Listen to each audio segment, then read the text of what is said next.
Hello student, GB tutorial में आप सबका स्वागत है। Student, today will see the new topic unit of work.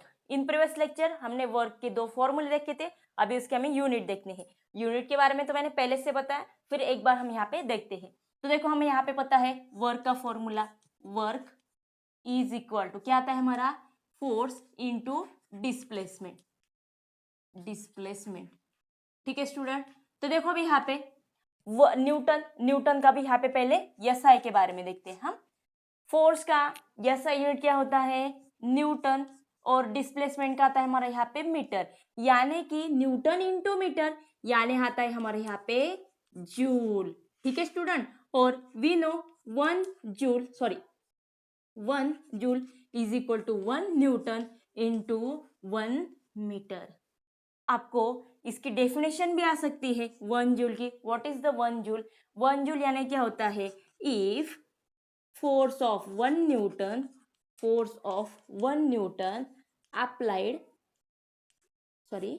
applied on an object through 1 meter in the direction, देखो student, in the direction of the force.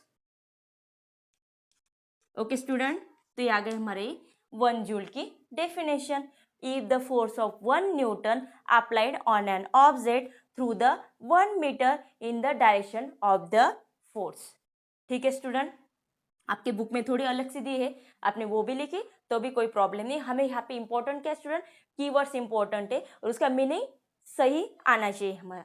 ठीक है, उसके बाद हमें दिया सीजीएस का, तो सीजीएस का मैं आपको यहाँ एक्सप्लेन कर देती हूँ, यानी कंपेरेटिवली आपको समझ में आ जाएंगे। देखो, जब इन केस अगर हमें सीजीएस का गया तो सीजीएस में यहाँ पे क्या होता है, तो वर्क का यहाँ पे ये यूनिट होता है जूल, तो सीजीएस का यहाँ पे होता क्या है। देखो स्टूडेंट, अभी फोर्स का न्यूटन है तो सीजीएस होता है हमारे यहाँ पे डाइन, और मीटर का आता है सेंटीमीटर, तो दोनों का प्रोडक्ट यानी क्या आता है हमारे यहाँ पे अर्ग। It means 1 erg is equal to 1 dyne into 1 centimetre. Clear student, इसकी भी डेफिनेशन आपको आ सकती है 1 अर्ग। तो इजी है, यहाँ पे हमें क्या करना है, सिर्फ ये वाले रिप्लेस करना है, यानी कि if force of 1 dyne apply on an object through 1 centimetre in the direction of the force, that's it. तो हमारी बन गई यहाँ पे 1 अर्ग की डेफिनेशन। ठीक है स्टूडेंट, ये समझ में आ गया अभी आपको। तो यहाँ पे आपको ये 2 मार्क के लिए इनकेस आ सकता है।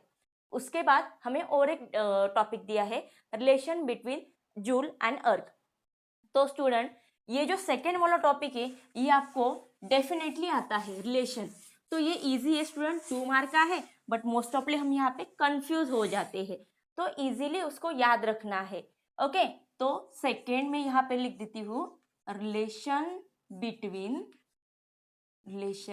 बिटवीन जूल एंड अर्ग। ठीक है स्टूडेंट, अर्ग, तो ये हमें दोनों यहाँ पे देखना है उनका रिलेशन। तो हमें यहाँ पे पता है 1 जूल इज इक्वल टू क्या आता है हमारे यहाँ पे 1 न्यूटन इंटू 1 मीटर। अभी हमें पता है student, we know 1 newton is equal to आता है हमारा 10⁵ डाइन, और यहाँ पे 1 मीटर यानी आता है हमारा 10⁵ सेंटीमीटर। तो हम यहाँ पे क्या करेंगे, वही 2 वैल्यू यहाँ पे पुट करेंगे। तो देखो 1 joule is equal to 10⁵ dyne into 10⁵ centimetre. ठीक है, अभी देखो स्टूडेंट, ये 5 और 2 इन दोनों की एडिशन क्या होगा यहाँ पे 10⁻⁷, और इन दोनों का प्रोडक्ट क्या आता है, हमने अभी देखा, इनका प्रोडक्ट आता है यानी अर्ग। तो 1 joule is equal to 10⁻⁷, 2 mark के लिए आपको आ सकता है। तो इजी है स्टूडेंट, आपको 2-3 स्टेप में इसका आंसर आ जाएगा। आपको सिर्फ यहाँ पे एसआई और सीजीएस यूनिट अच्छे से याद रखना है। Clear student? तो स्टूडेंट, यहाँ पे हम रुकने वाले हैं। आज का वीडियो आपको कैसे लगा ये कमेंट में जरूर बताना। Thank you.